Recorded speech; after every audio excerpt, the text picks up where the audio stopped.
Mais uma vez queria agradecer a presença de todos, mas a presença do Bruno, né, Bruno Guerin, produtor da Quinoarte, e também de Saulo, né, Saulo Hara, neto de Haru, e responsável por trabalhar, a partir dos anos 90, toda a obra do Haru, na família, né, a pessoa que mais se envolveu né, com os projetos de exposições, né, e que durante os anos 90, 2000, acompanhou diversos momentos de exposição da obra do Haru, quando ela se transforma em uma obra pública, né, que, a partir das exposições do final dos anos 90.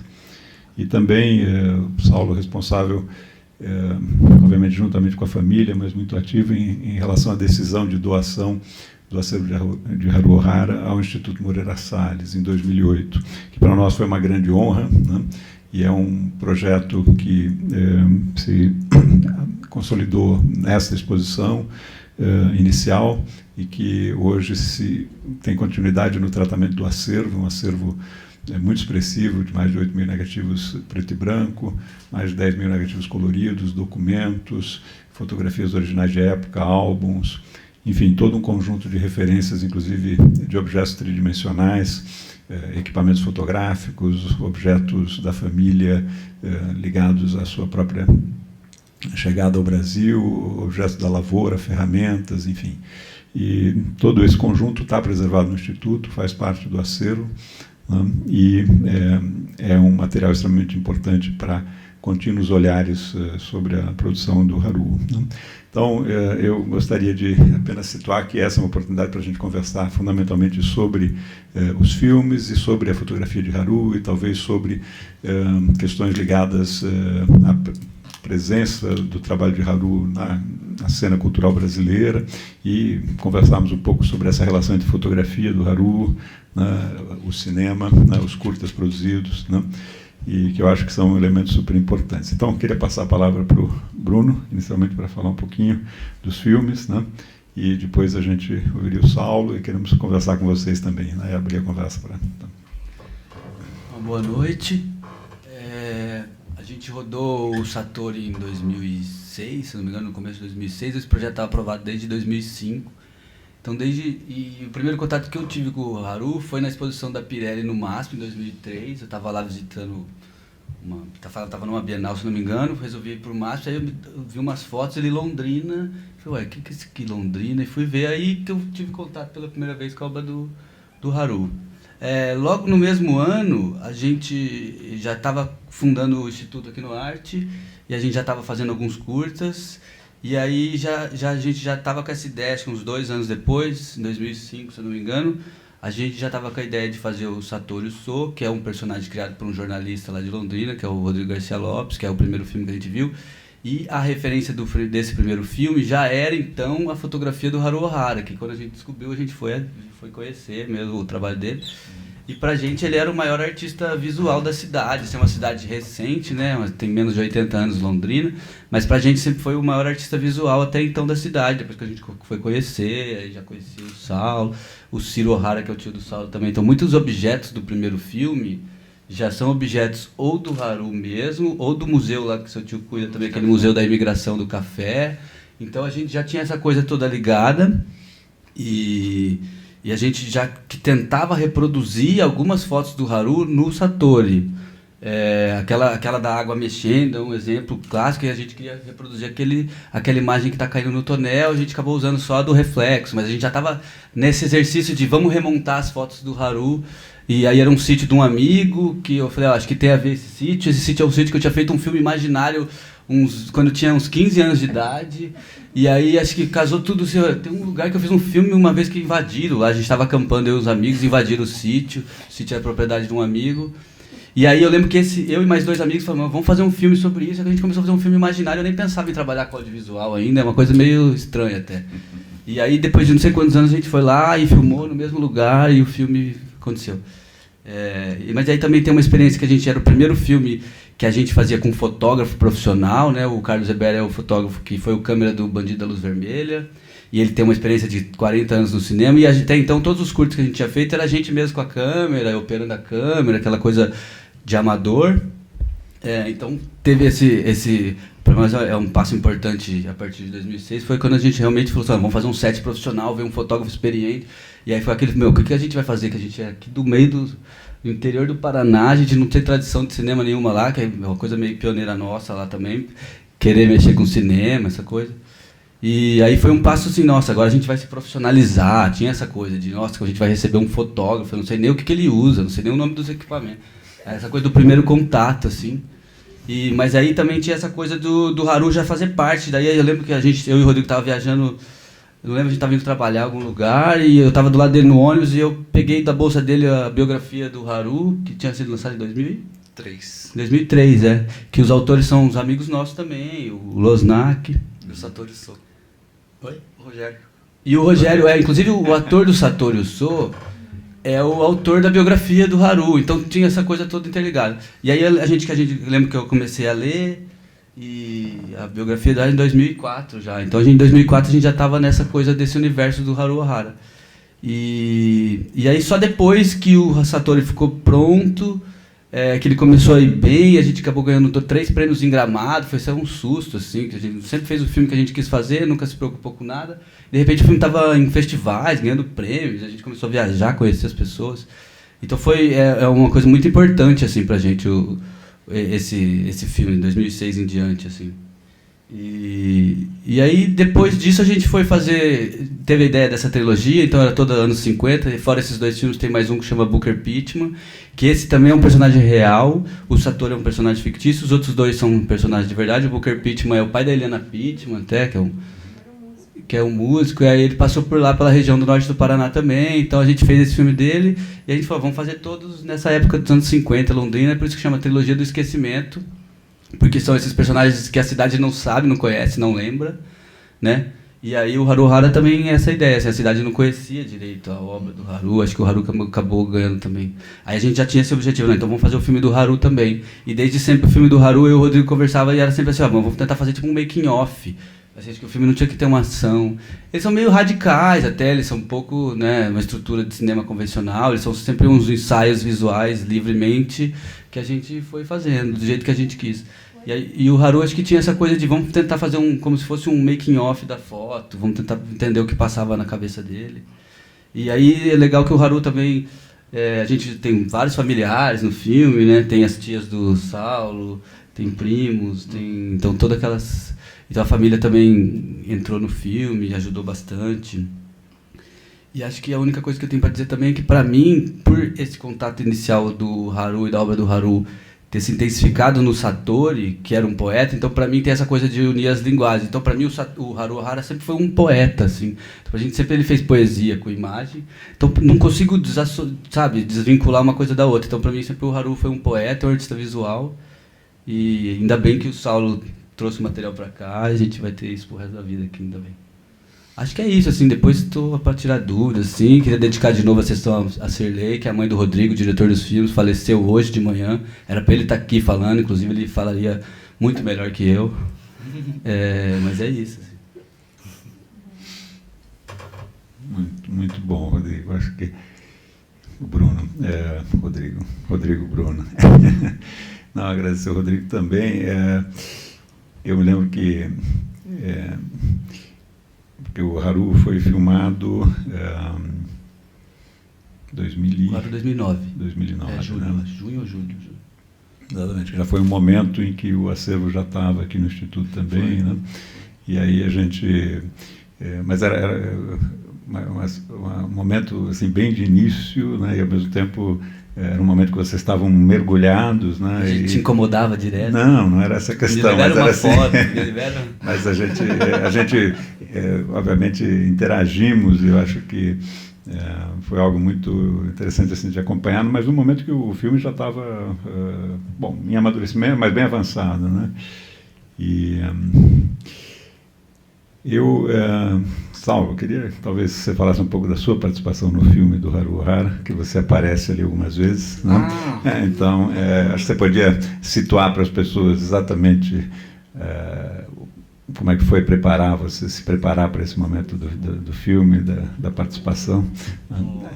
Bom, no filme, a participação eu não estava no Brasil quando o filme foi feito, eu estava fora, Mas o Rodrigo, já conheci o Rodrigo, já conheci o Bruno há muitos anos, a gente tinha essa conversa de fazer um curta sobre o Haruo Ohara, um filme sobre o Haruo Ohara, e a participação da família, minha principalmente, foi em ceder não só informações, mas principalmente as imagens. Todas as imagens de Super 8, essas finais que aparecem, né, coloridas, são imagens que foram feitas pelo meu pai nos anos 70. E meu pai gostava e graças a Deus ficou guardado e foi preservado. São os únicos registros, praticamente, que a gente tem do Haruo fotógrafo. A gente não tem nenhum relato do Haruo fotógrafo, a gente não tem outras imagens. Durante o filme, né, do Haruo tem um pequeno trecho que em japonês tem um senhor falando, traduzindo. Aquele é o único trecho que a gente tem do Haruo falando de imagem. Que meu pai também gravou em VHS por gostava e que gravou isso, não sei porque ele pediu isso pro meu avô falar, mas o original tá meu avô, já mais velho, falando, ó, isso aqui tava colhendo tudo, porque a fotografia pro Haruo era uma coisa bem reservada dele, e para nós da família, tipo assim, não era um fotógrafo, era meu avô, e tipo assim, hoje com o Sérgio, hoje mesmo com o filme, eu tô aí junto com você. Para mim, eu sou o público, para mim é um aprendizado. Eu estou tentando compreender pelos olhos dos outros o avô que morava comigo, na verdade. Foi um cara extremamente dedicado à imagem, mas a fotografia e avô para mim era a mesma coisa. Não tinha diferença nenhuma. Então hoje, quando a gente doou o acervo por Mariana Salles, teve essa repercussão, teve exposição enorme, o catálogo, junto com o público, sempre foi muito bacana a repercussão. Daí teve com o curta-metragem do Haruo Ohara, essa interpretação daquela figura de avô como fotógrafo, para mim é inédita. Que o Sérgio, eu aprecio atentamente o que o Sérgio falava do Haruo Ohara lá, porque o cara fala assim, desculpa, cara, o Sérgio fala assim, olha, esse é um fotógrafo importante na cena brasileira. Para mim é uma coisa, sim, porque eu entro lá, eu estou entrando na minha casa. São fotos do meu pai, dos meus tios, do meu avô, e fotos que eu tenho na parede ou nos álbuns desde que eu nasci.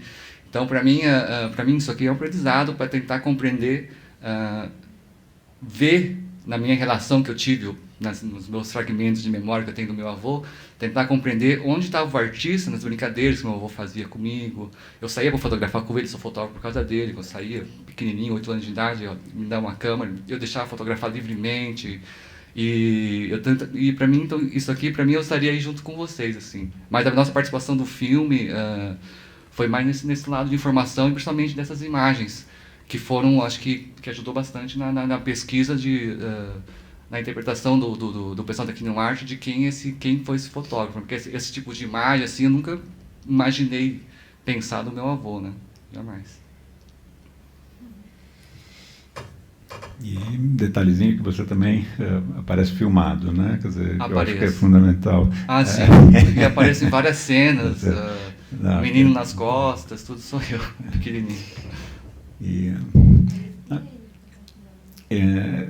Eu acho que talvez isso seja uma questão importante para a gente pensar, né? Quer dizer, o fato de que é uma produção, né? Como a gente já falou um pouco na visita guiada, quer dizer, algo que é feito, né? Quer dizer, por motivação exclusivamente pessoal, criativa, etc., mas de expressão visual, né?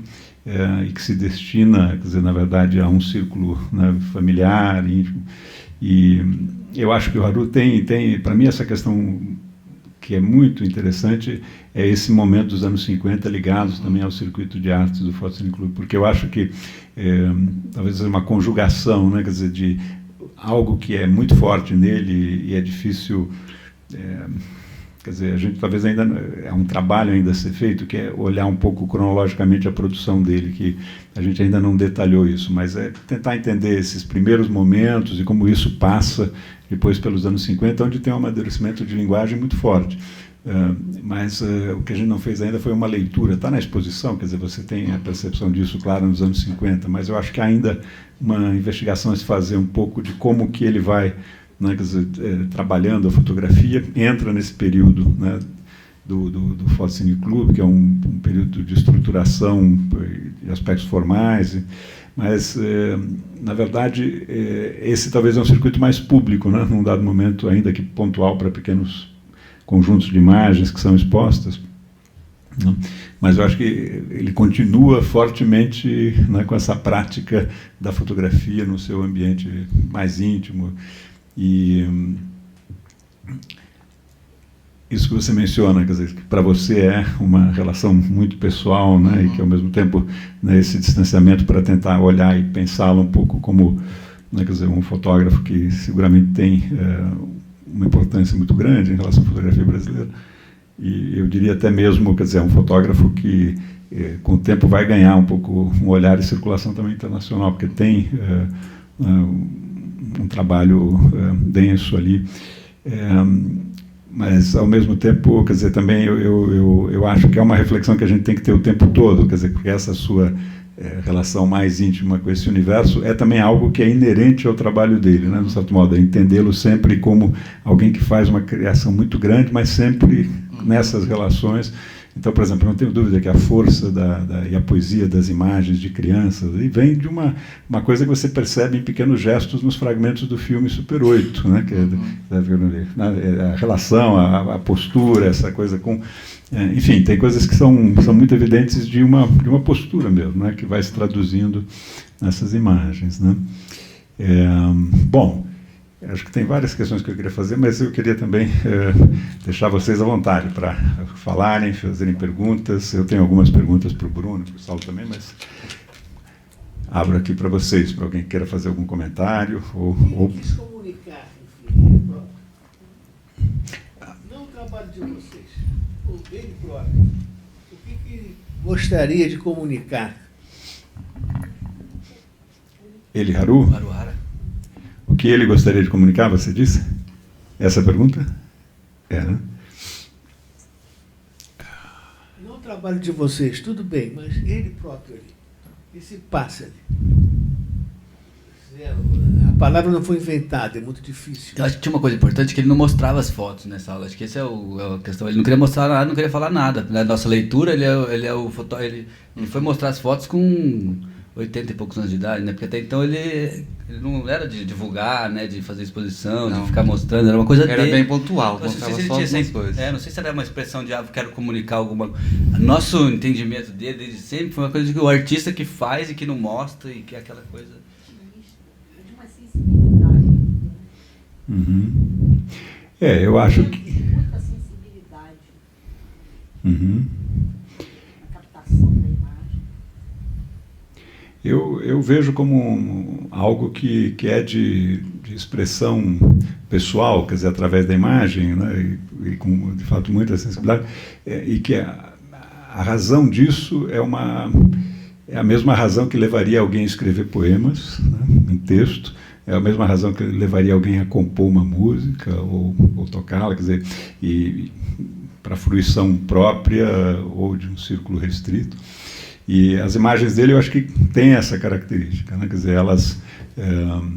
agora, né, quer dizer, o fazer, o trabalhar o laboratório, né? Eu acho que há aqui uma referência no filme, né, que é aquele momento do laboratório, que ela, inclusive, ilustra a situação do laboratório de espaço minúsculo, né? Quer dizer, e, na verdade, o fato de ele estar ali meio agachado é digamos assim, uma indicação de uma situação, né, de laboratório que era uma coisa muito pequena, reduzida, etc. Mas esse fazer, revelar, ampliar suas vozes, é um momento para quem produz e trabalha, quer dizer, de concretização dessa expressão, quer dizer, e aí há, de fato, e a fotografia tem isso, você tem um momento de isolamento para o fotógrafo, né, que trabalha ampliando seus próprios materiais, é esse momento do laboratório, ele é um momento de muita introspecção, ele é um momento de... Né, enfim, agora, eu acho que não havia uma intenção, a não ser num segmento que ele produz, que é o segmento que está inserido nesses circuitos dos Fotocine Clubes. Do Fotocine Clube Bandeirantes, são circuitos de exposição, do qual ele participa na década de 50, ativamente. Eu acho que, então, isso aí é, obviamente, uma dimensão que está representada no filme também, que é um pouco... Em vários momentos, vocês no filme o colocam numa postura que é de pré-visualização, né? Que ele não está com a câmera apontada, ele está apenas, né, percorrendo texturas, percorrendo paisagens, experimentando ângulos, né? Isso vocês trabalharam bastante ao longo do filme, né? E, de um certo modo, é uma representação de uma postura de criação, né? Que não é reflexiva, quer dizer, que não é um reflexo a um acontecimento, etc., mas é uma postura, quer dizer, da busca, né? Quer dizer, dos elementos, né? A fotografia tem uma magia que é o fato de que ela é talvez a única forma de representação visual que, né, como disse já um crítico, Siegfried Krakauer, né, ela, na verdade, a fotografia é a redenção da realidade física do mundo, a redenção da representação do mundo nas suas texturas, na sua materialidade, né? E, de um certo modo, né, a abstração na fotografia ela é uma abstração que muitas vezes passa, né, quer dizer, pela representação acentuada das texturas e das formas e uma certa, né, perda da figuração. Mas tem essa questão de que, né, quer dizer, a beleza um pouco na fotografia está nessa capacidade de representação do real, né, e com o uso da luz, né, quer dizer, a questão da luz e do seu entorno. Quer dizer, então o Haru tem isso, ele está trabalhando o entorno dele de uma forma muito criativa e muito sensível também, mesmo naquilo que é a representação não figurativa, não, né, que é um pouco essa coisa que tem de mais abstração. Agora, eu vejo aí nesse trabalho não algo que ele esteja fazendo para o circuito dos Fotocine Clubs, mas que é algo que já permeia o universo dele, que ele aí, nesse momento, trabalha isso um pouco de uma maneira mais sistemática, né? Mas, do ponto de vista da família, da questão das crianças, ou mesmo do aspecto documental, também é impressionante. O material dele de Londrina é muito bonito, da cidade também, né? E muito profissional. Tem imagem, profissional no sentido que elas são imagens que poderiam estar numa matéria da revista Cruzeiro. Não é o mais extensivo dele, mas tem ali uma documentação da Londrina dos anos 50, 60, né, que dá para você editar uma leitura da cidade nos moldes de um fotógrafo que trabalhasse para, né, a imprensa no período, né? Então, ele não é o fundamental trabalho dele, mas é estruturado. Você pode montar um recorte com essa perspectiva. Então, não sei, quando você pergunta, não sei se isso responde, mas eu diria que é uma produção de muita qualidade, mas fruto de motivação e de expressão pessoal para um circuito muito reduzido no primeiro momento, né? Posso responder ao senhor? Posição de neto daí, tá? O Haru era uma pessoa muito viva, muito bem-humorada, que curtia muito a vida, vivia muito a vida, mesmo com todos os problemas que ele teve. E tirando esse recorte mais da fotografia, da fotografia moderna, nos 50, o que eu acho que eu vejo mais são essa alegria que ele tem com os filhos, com a terra, com a esposa. Eu acho que uma situação, quando deixou o Japão, como muitos imigrantes que vieram para o Brasil, deixou uma situação de pobreza, para tentar uma vida melhor no Brasil. E aqui eu acho que o que ele procurou passar através das imagens, ou ele mesmo como pessoa, foi um certo deslumbramento e respeito, e eu acho que agradecimento. Pela terra, pelo que aquilo... Pelo que aquilo deu, isso deu para ele aqui. Isso. Tem a frase famosa, né? Pô, que é a frase que é a sinopse do filme, né? Ah. Que é uma frase do Haru, que é a coisa mais linda, que é agradeça... Hoje você vê a semente, hoje você vê o fruto. A flor. Hoje você vê a flor, agradeça a semente de ontem. Isso. Hoje você vê a flor, agradeça a semente de ontem. Acho que isso é o que ele queria comunicar, assim, também, né? De alguma forma... Eu acho que é muito amor, assim, sabe? Eu acho que a obra dele toda me comove muito, porque é amor à família, à terra, essas coisas, uma relação afetiva muito um sentimento, assim, ele faz a coisa, não é só preocupação artística de carregar as crianças, como aparece no filme, para botar na escada, Não, depois vai tirar aquele momento ele vai segurar a Uhum. foto. Mas esse afeto que ele coloca ali, ele parece que silencioso, né, da Uhum. ideia de um homem quieto e tal, mas dentro ele transpassa uma sensibilidade, até na jabuticaba ali, Uhum. a simples foto de jabuticaba, o que tem que ter um especial? Mas isso puxa que sensibilidade, né, tudo, uma menina do lado de uma jaca, eu achei aquilo lindíssimo. A jaca quase que é maior que a criança. É linda aquela foto também, todas muito, muito bonitas. Eu tenho uma interpretação meio... Se sinto honrado de ter um avô desse. Ah, obrigado. Eu tenho uma interpretação meio minha, pessoal, assim, que o Haru, a primeira foto que ele tirou, ele marca ali nos álbuns que ele tem. Nesse álbum que ele fez para os filhos, tudo. A primeira foto que ele tirou é de 1938. É uma foto de uma senhora no campo, roupa de trabalhadora, bem simples, luz natural, e a senhora está sorrindo, e a gente vai saber que a senhora é a esposa dele, é a mãe de todos os seus filhos, na terra dele. Eu acho que aquela foto sintetiza para mim todo o trabalho que ele fez. Eu não sei se foi o primeiro clique da vida dele. O primeiro clique, eu não vou duvidar do meu avô, mas eu acredito, assim, que talvez, uma interpretação minha, que talvez ele considerou a primeira imagem fotográfica para ele, talvez aquilo que ele estava procurando como um fotógrafo. Mas eu acho que não, mas talvez seja o primeiro clique dele, porque a mulher dele deu todo o suporte para a vida toda dele. Eu acho que quem mais compreendia ele talvez tenha sido a mulher dele. Pela fotografia, uma companheira. Isso. Boa noite, meu nome é Miguel. Eu sou geógrafo e conheço Londrina, conheço a família de vocês, do Haru, tenho esse privilégio. E me impressiona muito o fato de que o Haru é um artista num momento pioneiro. Quer dizer, Londrina é uma cidade, como você disse, que não tem 80 anos. Durante algum tempo, ela foi a frente pioneira, esteve na frente pioneira mais dinâmica do Brasil, né, e mais rica, quer dizer, que é o limite da mancha de terra roxa mais produtiva. Houve uma verdadeira corrida do ouro, né, entre aspas.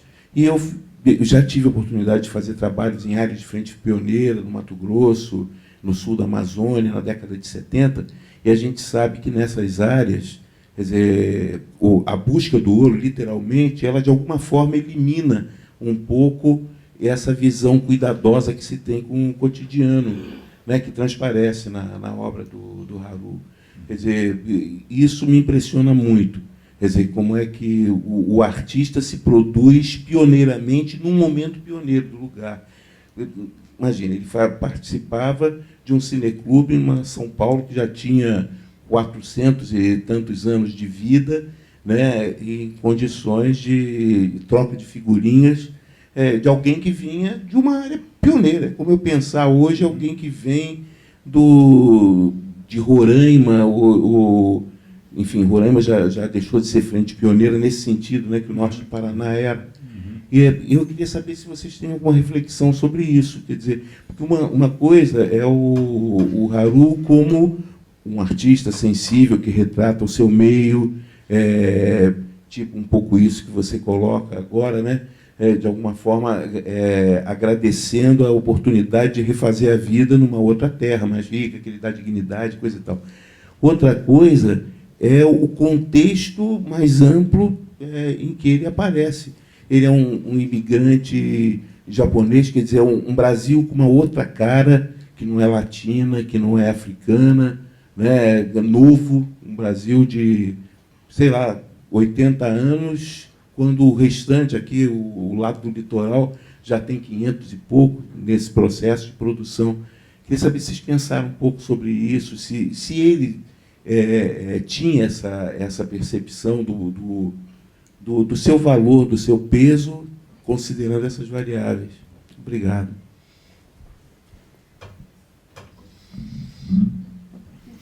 Eu acho que pra gente tem uma coisa do pioneirismo do Haru também, e até quando a gente coloca o trem no filme, esse barulho do trem, essa coisa do progresso chegando, porque eu acho que o Haru, se não me engano, é o lote número 1 de Londrina. Ele não foi o primeiro a comprar, mas o lote número 1 da cidade é da família O'Hara. Então tem essa coisa do pioneirismo também. Tem essa coisa que ele falou de repente você fazer a memória imagética da cidade. Você pode fazer com o trabalho do Haru, que ele tem essa importância também de você construir essa memória imagética de uma cidade tão nova com os trabalhos do Haru. Então, assim, melhor que isso, não, acho que em cidade nenhuma vai ter, se você fizer, né? Os registros de fotos do começo da cidade. Então, acho que tem toda essa coisa do pioneiro também. Pra gente sempre teve essa coisa do trem, de ser, e essa coisa do lote 1 sempre ficou na minha cabeça. O lote número 1 é do O'Hara. Nossa, quer dizer alguma coisa, sabe? Então, pra gente, ele tem essa importância histórica também, né? Agora, como um fotógrafo que aprende fotografia em Londrina mesmo, né? Quer dizer, então, 38, né? Ele é de 9, Como é que né? chega a fotografia nele? Como é que ele... Qual foi a primeira Ele tem uma relação próxima com o Giuliani, né? José Giuliani. Que é um fotógrafo local de retratos, que inclusive com o Giuliani que ele aprende fotografia, né? Mas então, no livro diz que no casamento, né? A história que tem aqui no casamento dele, o Giuliani foi fotografar, ele viu a câmera ali pela primeira vez e falou: nossa, que negócio mágico, eu vou... Fez amizade, foi curioso. Agora, eu acho que tem que pensar um pouco, quer dizer, essas são também questões, aí talvez o Saulo ajude um pouco. Quer dizer, ele, quando vem, tem 17 para 18 anos, né? É o mais velho, né? São 9... Não, são 6 irmãos. Ele é o mais velho de 6. Mais velho de 6, exato. Mas ele já vem, ou ele pelo menos lá estudava para ser professor. Para ser professor, né? Eu não sei exatamente o que isso significaria em 1927, no Japão, para um jovem de 17 anos, professor primário, secundário, isso a gente não enfim, sabe. mas provavelmente primário, né?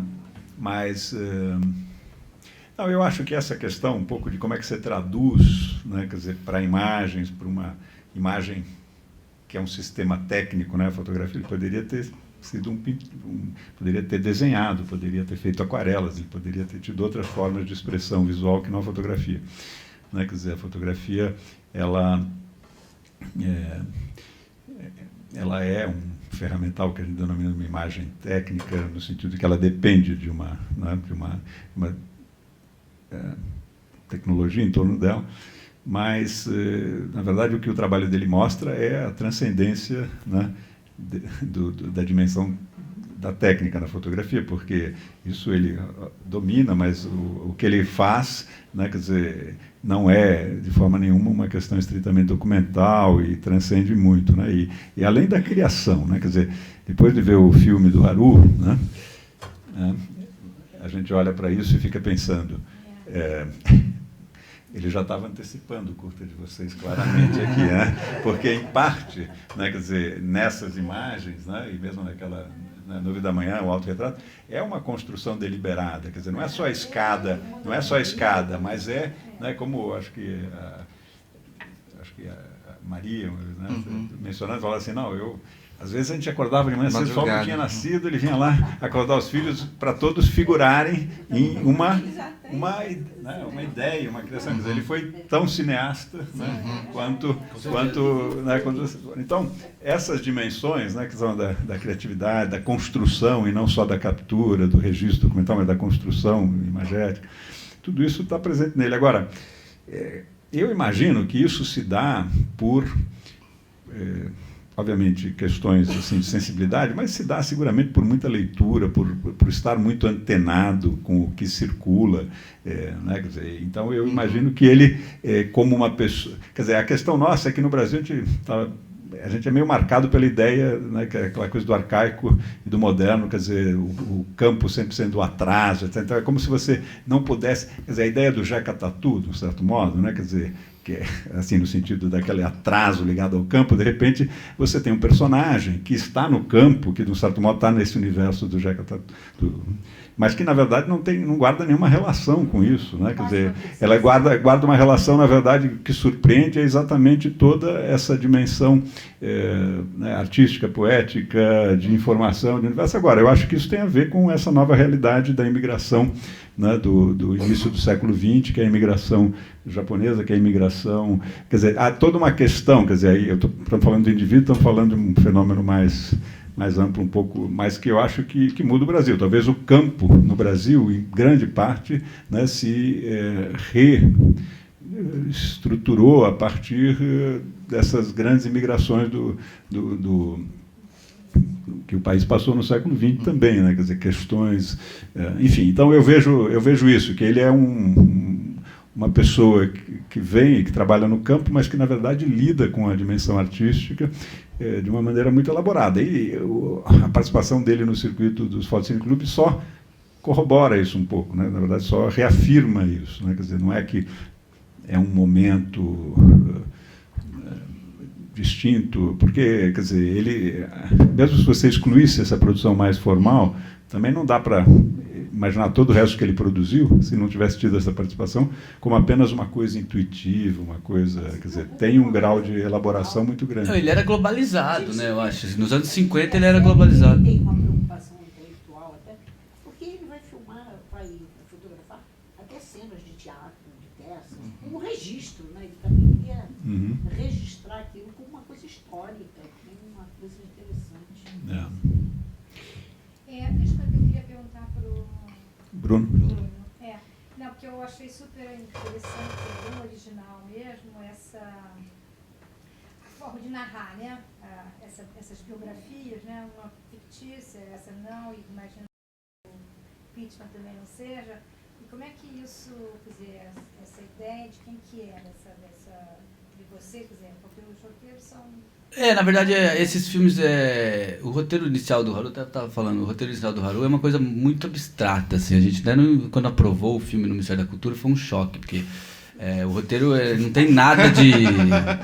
se eu vou recuperar isso, eu posso mandar para você, mas era uma coisa assim, era um delírio do Rodrigo, do Grota, que ele escreveu um texto meio poético, super... Tinha umas coisas de ele queria misturar as imagens com... É uma coisa de sensações, também tinha uma coisa de fumaça, porque o filme antigamente chamava Pausa para a Neblina, que aí é a junção de dois nomes de duas fotos, né? Que uma é a pausa para o cigarro, que é aquela que tem os agricultores, que eram os funcionários dele ali, então até os funcionários da fazenda ele fotografava. Aí tinha o outro que era, não sei o que, da Neblina, como que é? Não. Acontece, não vou lembrar. Aí eu sei que virou Pausa para a Neblina, então era o conceito do filme. Então por isso que a gente abre com aquele lugar cheio de neblina, a gente rodou na época que tem bastante neblina. Mas essa coisa de ser assim, um ensaio visual sem uma narrativa tradicional, isso é um desejo nosso, é o nosso jeito de fazer filme também. A gente não consegue muito fazer um filme, a gente já fez alguns, a gente nunca gosta do resultado. A gente gosta de fazer filme livre, assim. Mas ficou super bonito, não, uma arte maravilhosa. Obrigado, não é todo mundo que tem essa... A gente não consegue essa recepção de todo mundo, obviamente. Muita gente assiste o filme, não gosta, odeia, acha que não tem história, não sei o quê.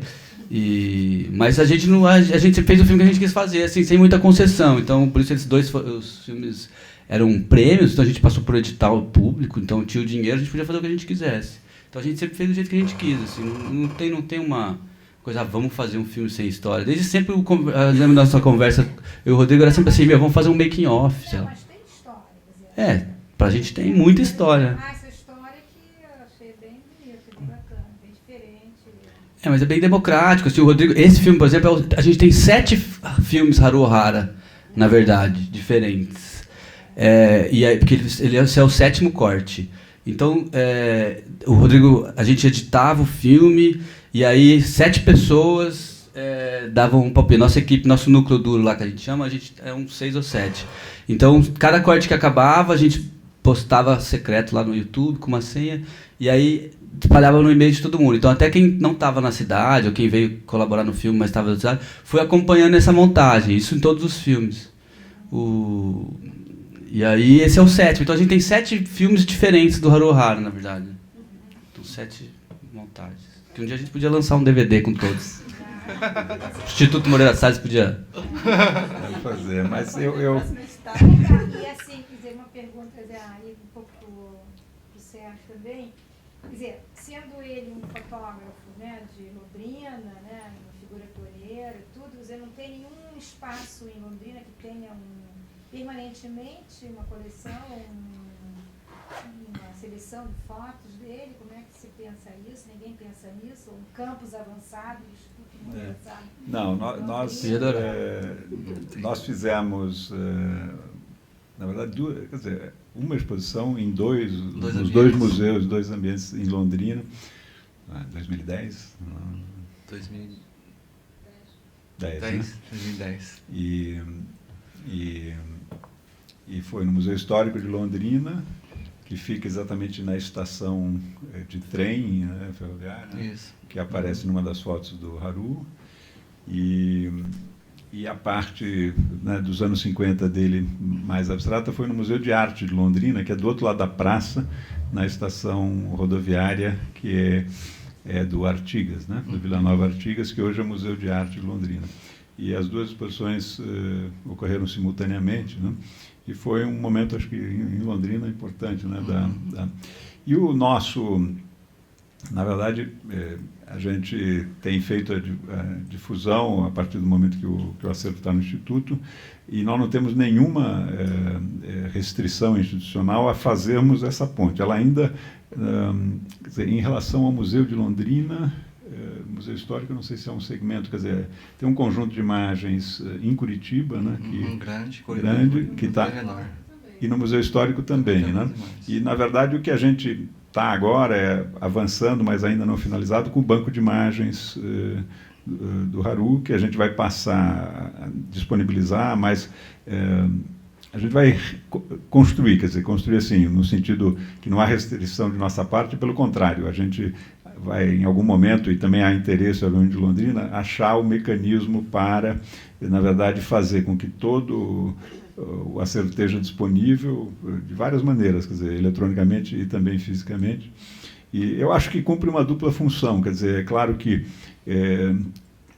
sempre que você tem um trabalho que tem uma origem, né, um acervo que tem uma origem, quando esse acervo se desloca, tem uma questão de deslocamento real. Quer dizer, nós temos no acervo do Instituto trabalhos significativos de fotógrafos de São Paulo que hoje estão preservados aqui no Rio, né?